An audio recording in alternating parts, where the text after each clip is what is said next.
Hi, I'm Faith. And I'm Neysa. And this is Go Ladies, a podcast about navigating life, love, and so much more from a 40-plus perspective. No sex in the champagne room. No sex in the champagne room. Can't get none. You can't have none. I'm just going to wait because I'll make a little compilation of all the face shenanigans again. There's no sex in the champagne room, in case you didn't know. I don't believe that. Chris Rock and Gerald Levert, rest his soul, tried to tell y'all. I don't believe that. Sex in the champagne. There's supposed to be sex in the champagne room. No They're supposed to be getting happy endings in the room. Well, hello, Neysa. Hi. You're the one who came with this daggone song to start the podcast with. Champagne room. Hello, peeps. Hi, everyone. How are you? I'm waiting for you to answer back. I guess you can't, but you know. You can respond to it and watch us. You can be like, true. I'm good, girl. Because you know how we do. We talk to the TV. We do. Absolutely. Mm-hmm. We missed y'all. Life has been lifing, as I posted one day on our page. Life has really been lifing for us. So, yeah, we've missed you. So we learned some things. I learned that we don't have a good sick policy for the podcast.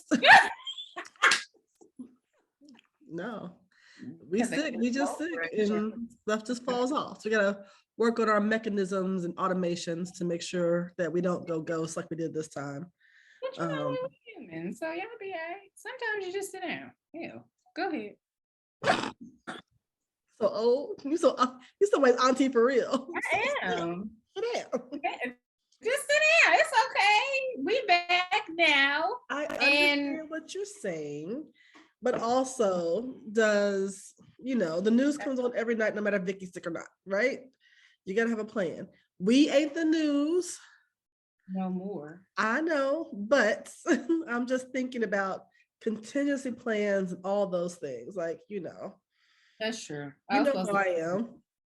I gave y'all some holdover info. If you haven't checked it out, go to our Instagram and Facebook pages because I gave y'all some content. I went to the art museum, the Frist Art Museum. You did. It was amazing. It was a work field trip. Wow. Yeah, nothing to do with work. We didn't talk about work. Okay. I was like, oh my God, I've never experienced this before.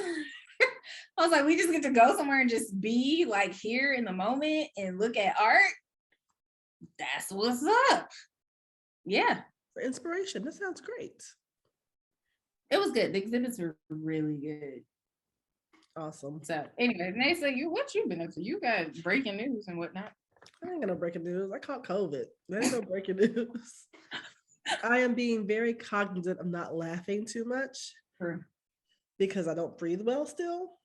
And so when I laugh too much, I start coughing, then I puke, and nobody will see that. So yeah, it's not good. So I don't know, man. It's been 2 full weeks now. I woke up on a Tuesday and I was fine. By Tuesday night, I was like, ooh, got a little tickle. Something ain't right. And then by Wednesday, I was like, something really ain't right. So I took a COVID test, an at-home test, and it was negative. So I'm like, oh, boom, sinuses tripping. It's going to be fine. Right. My daughter came home from college that day. And I took the test thinking, let me take it before she comes home so I know how to treat her when she gets home. She comes home, I still feel like hell. And the next morning, about 4 a.m., I woke up and I'm like, I ain't going to make it. I had the chills. I was ill. I'm not going to go to all the bodily things. I was ill. So took another COVID test. That bitch lit up like New Year's Eve. Bing, bing, bing. Bitch, you got it. I said, are you serious? Oh my God. So now I've exposed my kid. Yeah. So I'm like, oh, great. So, and all you do is wait it out. Here's what I found out. You know the little commercial that Queen Latifah does the voiceover for, talking about if you got the COVID, go to your provider and get these drugs? don't get them drugs to you. Oh, it's a lie. They're only for people who are at risk of having really, really bad COVID. And I'm not. So they were like, no, you don't get the drugs. Take this Tylenol, drink this orange juice, take plenty of, vitamin C and all that good stuff, and you just ride it out. Which you don't want to hear when you're sick, right? You want them to fix it. Yeah. But I understand everything can be fixed. So I wrote it out and I thought I was getting better. And no, let me say I am getting better. But this lingering cough is killing me. Like, it's bad, y'all. I cough so much that I had to get a chest x-ray this morning. Not fun. I don't have pneumonia, which is great. And I still have joint pain, which sucks. So, but again, I'm not contagious. I can move about. I just sound horrible. Which in the middle of a pandemic, you don't be the one coughing every 5 minutes. Everybody looks at you like this. You don't. So, luckily I can work from home. So I am working from home for the rest of this week and figuring it all out. But I'm tired, y'all. I'm boosted and vaxxed. Like, I did my 3 shots. And I still felt like this. I was like, God forbid I didn't have the booster and the vax. I'd have been jacked up for real. Because it's been over 2 weeks now, and I'm still, like I said, joint pain, and I'm still like sick, like minutes before this podcast started. So I'm like, So yeah. So that's where I've been. I did make a quick run to Kentucky because I thought, oh, I'm better. I'm not contagious anymore. Let me go help my mom with something. And so I did go a quick run up there, which I did too much. Quit making faces. Shocker. I did too much. I'm sure I did too much. You need the shirt extra. Here's the deal. I'm sick. And the minute I feel better, I'm like, boom, I can make up for everything I missed and do all the stuff I got to do. My problem is I try to do too much. I start feeling better and then start doing too much. And I don't realize you have to ramp back up slowly. Oh, really? And so I just go like, boom, it's time to go. And your body is like, bitch. Keep and playing. That's what it's doing right now. It's angry with me right now. Keep playing if you want to. I'm going to show you. You're not going to win this one, Neysa. Sit down. I am sitting down. But I like really had like some goals and stuff. Like, Your goals go okay. No, but see, okay, no. So you don't know about this goal. Okay. Well, go ahead. I had a goal. I set so for those of you guys who are new to the podcast, my husband passed away in 2019 of colon cancer.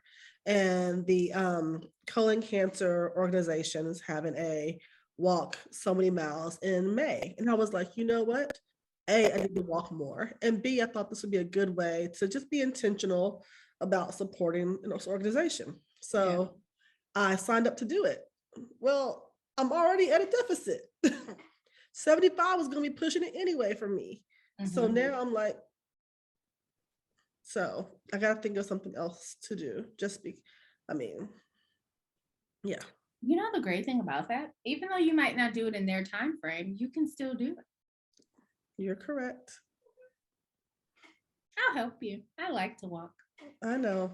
I was going to tell you about it. I just forgot. But then I got sick. So I was going to be out here putting up some miles. And I had it all planned out. I was going to do some in the morning and some in the evening and leave it at that. Okay. So we're going to walk. Yes. All right. I did a walk. Okay. In memory of one of my line sisters. Oh, yes. Pancreatic cancer. So we did a walk and we're planning to keep that up every year. Her family was there. It's very sweet to see them and love on them. Yeah. So it was good. That was my exercise that day. Like you don't do 1,000 miles a week anyway.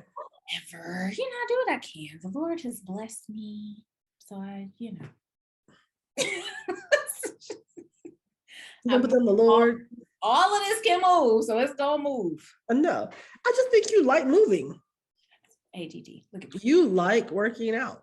What's up? What's up? What's up? What's up? What's up? I do not. I know, but I am particular about what I do. That's the thing for me. I don't want to say misconception, but there are certain things I don't like. Like I've like spin class. I've done Soul Cycle. I've done just other spin classes. I don't like it. It's not for me. Even with people like, well, you can get the cushion shorts and the seat. I'm not going to though. So it hurt my nether regions, and my nether regions be on the demand, and I can't have my nether regions hurting. Exactly. I mean, and some people just never quite find their rhythm, and that's okay too. I mean, that's not my thing.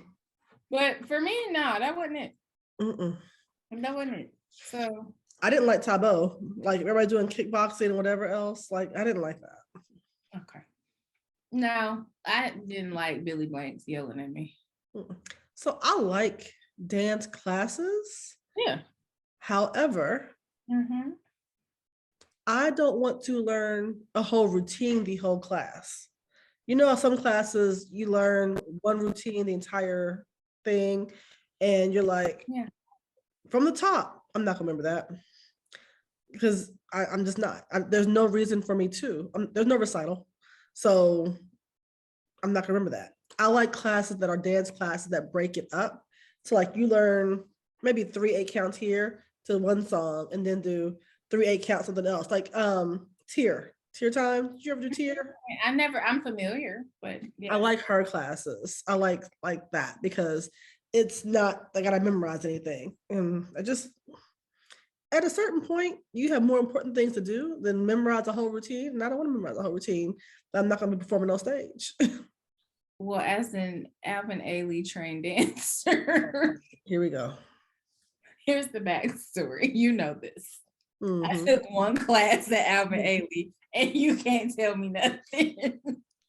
You think you Julie Jameson? I'm part of the company. You do Revelations right now.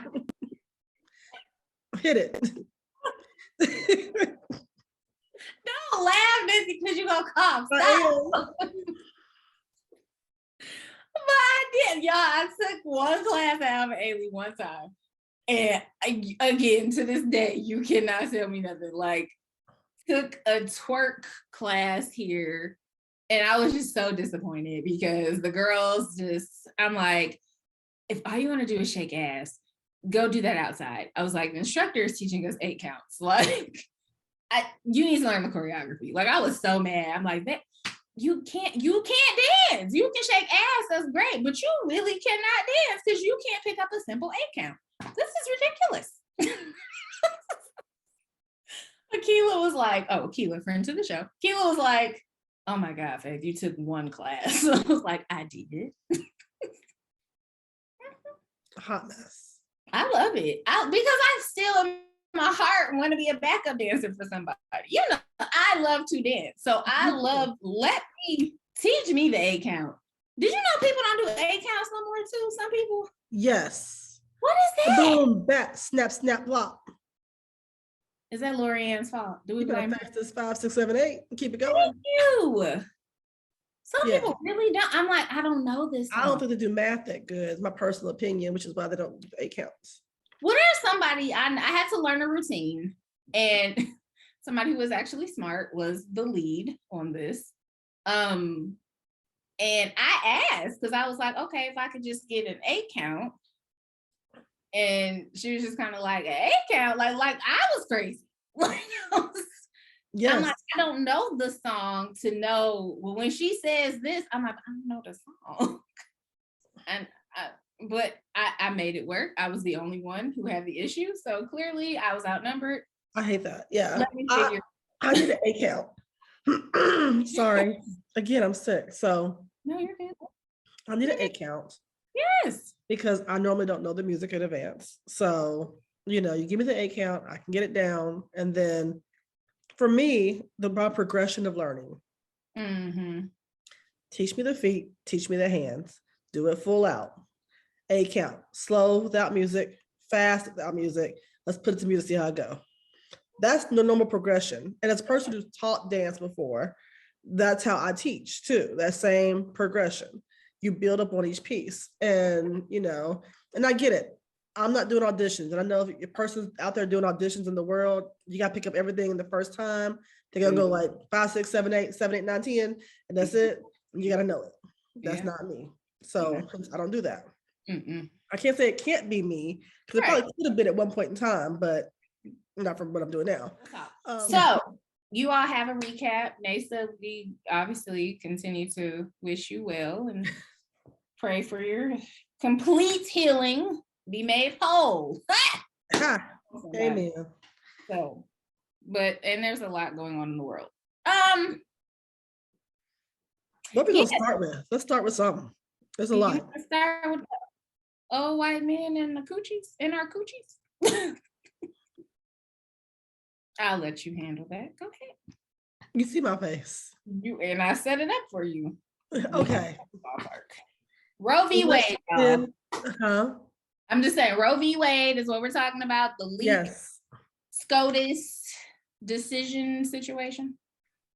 Go ahead. Let's be honest. Unless you've been under a rock, you know that there was a leak from the Supreme Court of the first draft of a decision coming out that's actually kind of rolling back Roe v. Wade. Yeah. There are multiple things that are wrong with this. Number one, SCOTUS. I felt that most of my life, SCOTUS was above partisanship. Okay. I don't believe that SCOTUS is infallible, but as the final say in our land, for the most part, I always felt that they took their job very seriously and were above partisanship. I feel that the people have biases, and you know, you vet them and all those things, and you hope you get somebody that can put those biases aside and look at the time and the Constitution and make the best decision for the country. I feel that when 44, President Barack Hussein Obama was trying to appoint somebody to the court, shut up, babe. You didn't wait that. That it was held up and he wasn't allowed to appoint, fill another seat.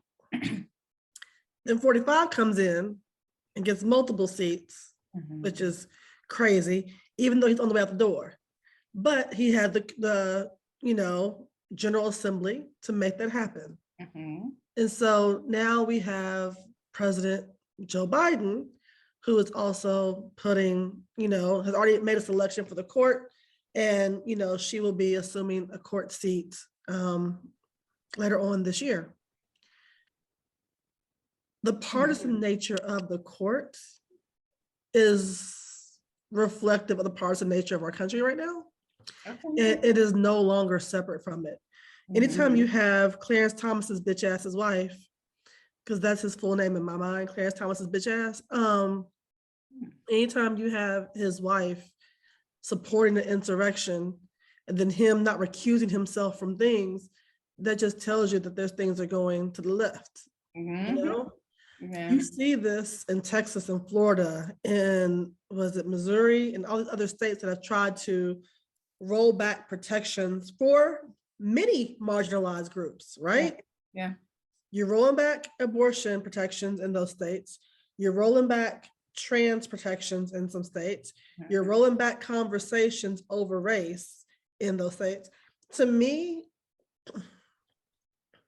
you're rolling back protections for the people that need them the most. And here's my forever issue with people who are anti-abortion. Number one, don't have one. If you're anti-abortion, then you shouldn't have one. That's simple. Number two, you can't police my uterus if I can't police your nose and your mouth by making you wear a mask. Number three, you make access to healthcare so impossible. So who might want vasectomies, who might want tubes tied, who might want access to birth control, don't get them. And so now it's all these different hoops you have to jump through. But God forbid you get pregnant, you can't decide what to do with your own body. Yeah. And number four, you cannot be pro-life and pro-death penalty. Those two things don't go hand in hand. You can't be pro-life and anti-children. You cancel school lunch programs, when you underfund education, when you don't support housing programs, when you don't support maternity leave, when you don't support parental leave. So make it make sense. Yeah. Yeah. I just don't get it. I don't get it. And so we're at a point, and I've said this before, there are days where I'm like, oh yes, we're in the fight. We got to keep on fighting because let's be honest, ain't no dogs being sicked on us. I'm not marching across the Selma Bridge. You know, there are things are obviously progressed, and I would go as far to say better. However, it is very telling when things start eroding and going backwards. Yeah. And we tend to think that, oh, it won't, oh, it won't, oh, it won't. No, it's on our backyard. It's on our ass right now. And Black women particularly have been waving the flag and saying the house is on fire for a long time, and people have ignored us. Yeah. So I don't know what's going to happen. I don't know if they're going to expand the court. I don't know what's going to happen in these midterm elections because voter turnout was really low here, especially in Nashville. I don't know what's going to happen next. We have to keep fighting. We can't keep getting weary, but damn it, I'm tired. And I said all that without coughing. I'm proud. Oh, fuck that. No, that's real though. I mean, that's real talk. I voted here. Did you vote? I did. I made it. Me and Maya made it. Yes, I managed to. I mean, I like to early vote anyway. So I actually had to go day of because I didn't go early vote. But yeah, just all of what you said. At what point do you get, I mean, like it's the fatigue is there, but like you said, with even other people, like you're doing your civic duty and you're going to cast your ballot, but just the frustration with other people who are like, it's just a random weekday. Like, well, you know? You know what? I honestly don't have a good answer for that. I think being in the pandemic showed me, number one, 2020 was the most vulnerable part of my life ever, right? I mean, truly. So I learned finally to shut the hell up and not argue with people because we did it all the time when it came to masks and vaccinations. And I ain't got to wear no mask, and I got to do this, and I got to do that. And my personal point of view is how selfish of you. Right. Like, beyond whether you believe in science or not, if I go into a mosque, I know to remove my shoes and to cover my head and make sure I got no long sleeves. You know what I mean? Like, the things you do out of respect for the people who are there. You know, if I'm a man and I go to a temple, you wear the yarmulke, you cover, you know, you do what you're supposed to do. And that doesn't harm you to do it. So when the country has 1 million plus people dead, and all I gotta do is wear this thing on my face if I leave the house, that doesn't harm anybody. You know, it doesn't. It protects people. And when I realized how selfish we are, because it really brought it home. Like, we all knew we were selfish about gun rights, right? We knew that. We've known that for a long time. I've said before, if killing 27 first graders doesn't make you change gun laws, then what will? But and they're first graders and kindergartners. So, but when it came down to the mask, I thought we're going to do better, right? We're rallying around this unknown foe. We've seen all these movies about, you know, this outbreak stuff. We got to band together. We're watching shit, but The Walking Dead and all that now. Like, let's be proactive. You know, let's be better than this. Let's not be Lord of the Flies. We're Lord of the Flies every time.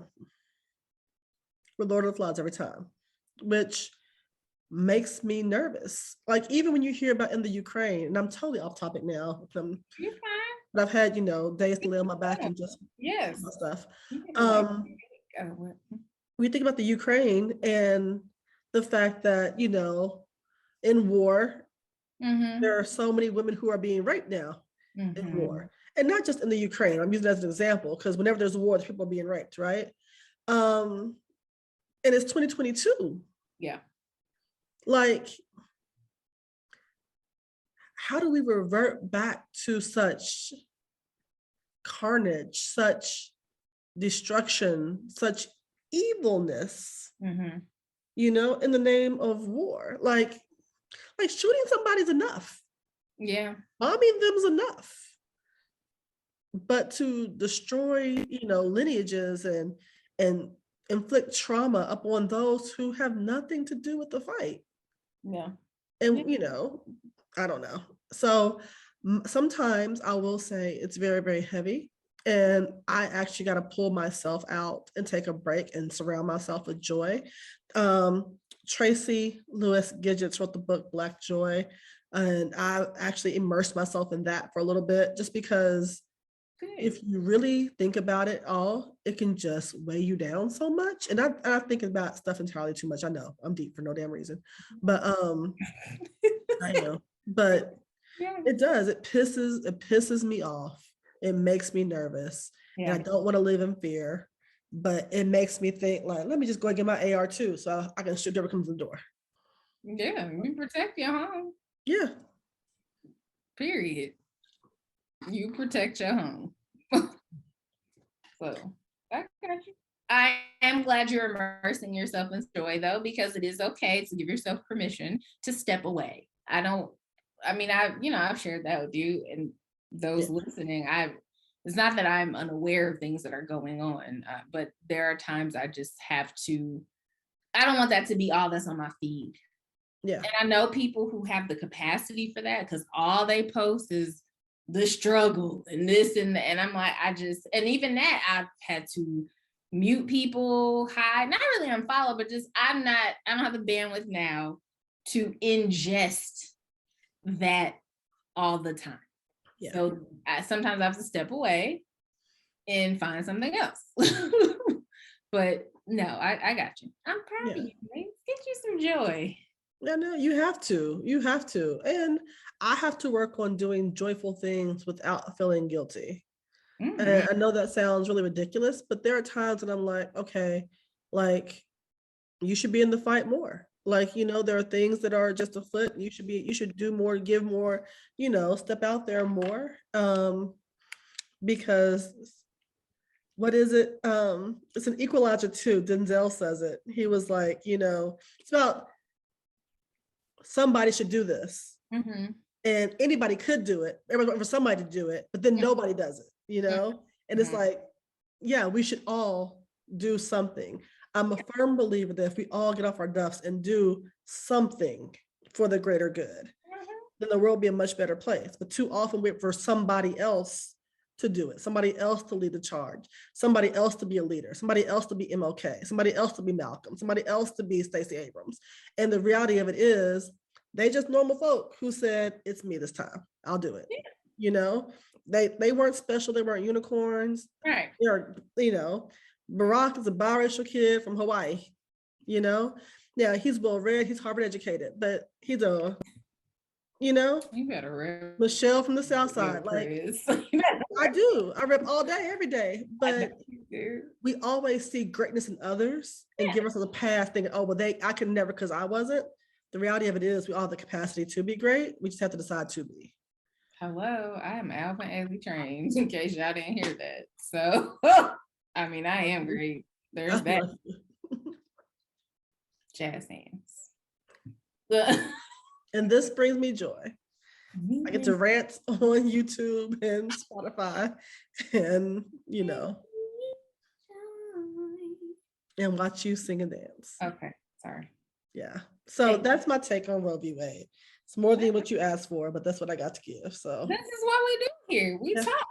It is. Why not you? Exactly. Thank you. You're the Why not you? What should be the name of the podcast this week? Why not you? Why not you? And imagine all that. Well, think of all the people whose names we don't know. Exactly. So you don't know what people are doing things. They are doing things. They are active in their community. And there's so many people we just don't know their names yet. Yes. But, correct. Or we might not ever know their names. Right. But every grand gesture is not a grand gesture. You know what I mean? I was talking to a relative and she was like, I always thought that I would do something great. And I'm like, how do you know that you didn't? Yeah. Yeah. Like the ripple you make in the world, you don't always get the privilege of seeing how it plays out. No. You know, but if you're consistently doing good out there, you never know how that ripple or how that thread is going to actually change the world in the future, and you just don't know. Yeah. You know, Sure. Stay the course. you got to. I love it. Yeah. Okay, so in other drama in the entertainment world, your boy Dave Chappelle got run up on. Somebody ran up on the stage at his set in California. Neysa's laughing. Please do not start coughing. And well, he knocked Dave down, but he was armed with like a bayonet, a handmade bayonet gun knife situation, like in one. I saw the picture. I was like, is that a bayonet? I thought he was in glory. Like, what we paying that for? And they got like security, and then Jamie Foxx somehow or another is part of. Dude, he's bruised He up. tackled Dave. Yeah, he tackled Dave. Thankfully, Dave was not hurt. But yeah, the fact that yeah. But then I'm in my reading, it's like it was almost one of those kind of stalker situations. What it sounds like, he was obsessed with Dave. Like he had written a manifesto, like a song about Dave. So clearly, there's some other stuff happening there. But how are you again allowed to get up on the stage? That's my problem. How are you allowed to get that close to him? Where are you? Where is the fruit of Islam? That's who I want. Like, if you're not the FOI, you not guarding. Well, I mean, well, maybe, but you know, Malcolm got too, but they really were on his team at the time, so I guess. Well, yeah. I know. But now maybe the FOI, you be like, so that's what I'm like, how you? I know. I don't get it. How they allow somebody on the stage. And the thing is, people were just talking about I'll call it the Fire Festival. It's not the Fire Festival. What is the concert that happened in Texas where people die? Oh, Travis Scott. Yes. Yeah. Yes. And so people were like on the platform trying to say, turn the music off. And the camera guy was like, no, like, this is my job. Like, who are you? You know what I mean? And like, how did they get up there? You know, like, there's a lot of open areas where people just can get to, which I'm like, let me make notes for the next Lenny Kravitz concert. Oh, hell. Are you going to go my way? I am. Wholeheartedly. Hello. Enthusiastically. So, but then Chris Rock came on, like after the altercation settled. Chris Rock apparently was like next up or whatever. But anyways, he grabbed the mic and was like, made the joke like, oh, was that Will Smith? And I'm good for him. I was like, oh, that was perfect timing though. It is. That was perfect. But the dude, he's jacked up though. His arm is going backwards. Yeah. Have you seen the pictures? I don't want to see his arm go back. I just saw his arm is going backwards. I don't want to see that. His elbow is pointed at you. I don't want to see it. I'm like, oh, well, they got him. They got him. Like, bruh. Anyway, that happened. Everybody, you know, we'll see what happens there. But thanks for so that was part of the Netflix is a Joke Festival, right? Right. Yep. And so part of me was thinking, okay, you're having this whole festival, and I get it, but at the same time, you laid off people, Netflix, and you trying to raise the rates, and maybe just cancel your little festival, and you'd have to raise my rates. And I'm just saying, like, fair. That's fair. Yeah. So. We'll see what happens there. Keeping in celebrity world. Oh yes. The Met Gala took place in New York City, of course. Yep. And the theme was gilded glamour. Now, every year you know, the people who are invited and their stylists and team or whatever are really kind of left to interpret sometimes what exactly that theme means and what that looks like for them. So this year for me, I was a bit underwhelmed. It wasn't giving. I wasn't like, oh my God. Okay, let me say this. When we worked in news, yes, there was one point where I managed. Okay, here's the thing, right? I didn't like breaking news. Neysa knows this. Y'all now know this. Hated breaking news. Got on my nerves. It disrupted my show. I just wanted to do a show and get out.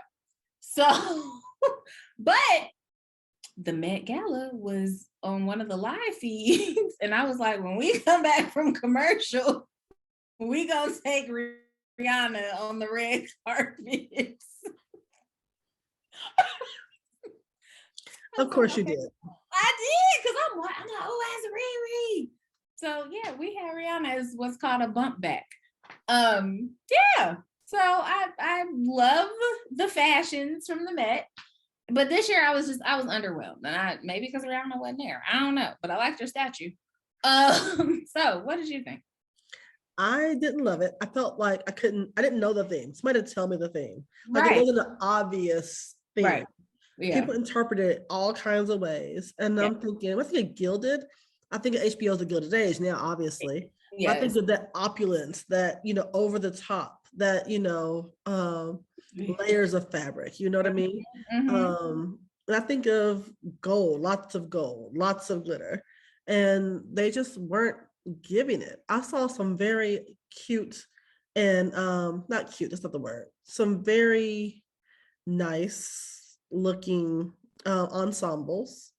I know that word is even underwhelming, but there wasn't just one. I was like, oh my goodness, did you see so and so? Like I didn't have that moment. Like I saw a lot of moment. You didn't have that wow moment. No, I had a lot of Glenn Close, pantsuit, and Kate. I thought that was popping.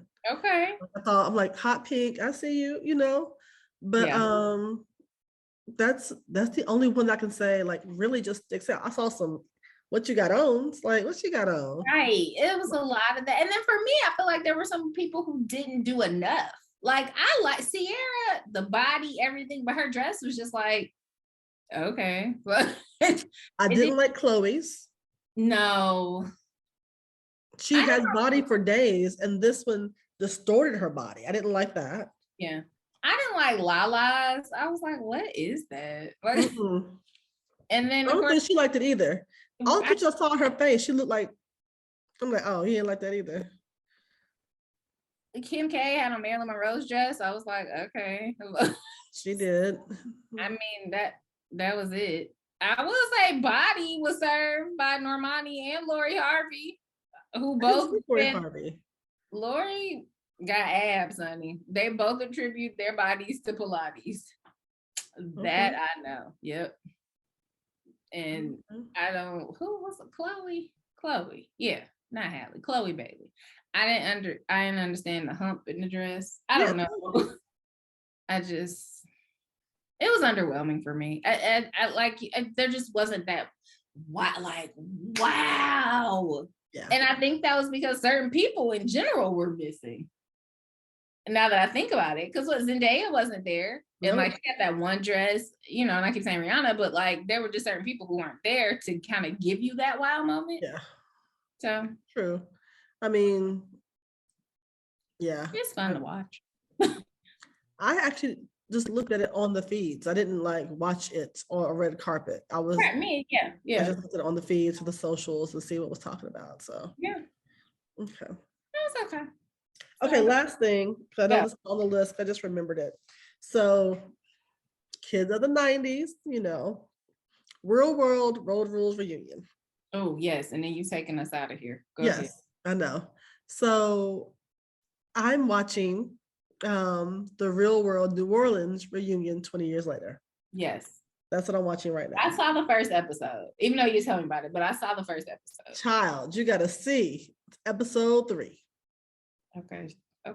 It just came out, episode 3. And you see in real time how narratives change. Mm. And how everyone, the 7 people, right? They live in the house, right? Yeah. 6 people Yep. experienced one thing. One Yeah. person experienced something different, Mm. allegedly. Like she's like, no, this is what happened to me. And everybody's like, no, You you're talking about catfishing. Yes. Mm-hmm. You are catfishing. You are lying. You are, I hate to use this so loosely. It was very much so an Emmett Till moment. You know, Yeah. like when we hear about these moments, how we saw it in Central Park, you know, all these things, we saw that in real time. We saw the cell phone and the kid and the lady who slapped him and all that stuff. But to see it in real time from beginning to end with footage. Yeah. She's like, well, I'm bruised and I'm bruised. And they were like, you hit the concrete. Yeah. You were so drunk, you hit the concrete. That's her falling out the car. Yeah. Yep. Mm-hmm. No, she says David bruised her up. That's not his name. His name's Tokyo. His name's Tokyo. I know. But to put this out there. Yes. Yeah. Yeah. If you look at the video, he was the only person in the cast who slept on the floor next to her bed to make sure she didn't choke her own vomit. That's how drunk she was. Mm-hmm. He took care of her, cleaned up her vomit, held the trash can, did all this stuff. And then for her to accuse him, I'm like, what? It's crazy. It's crazy. So you have to look at it. I want to hear your thoughts on it. I mean, that's nice to help people, but at what point do you not help and you're okay with it? Like, anyways, I'll watch it. I thought she was gonna flip like that, you know. I mean, she's a little cray-cray, but been crazy. She has been, but no, she been crazy. She has been, but he also hasn't been around her in all these years. You know what I mean? I'll watch it. So, watch it. Yeah, because it's a mess. So please watch it. I'm gonna add it to my. That's what Neysa's watching this week. So. Okay, so what's our to go?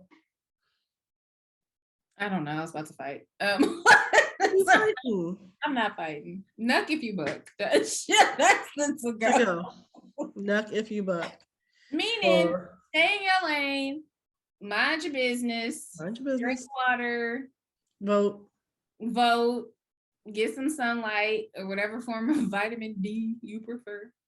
And keep washing your hands. Even if you're not wearing a mask, keep washing your hands because COVID is still out there. Wash your nasty hands. Yep. Yeah. Okay. That works. All right. Bye. Bye, y'all. Follow us. Yes. Thank you. All right. Bye. Bye.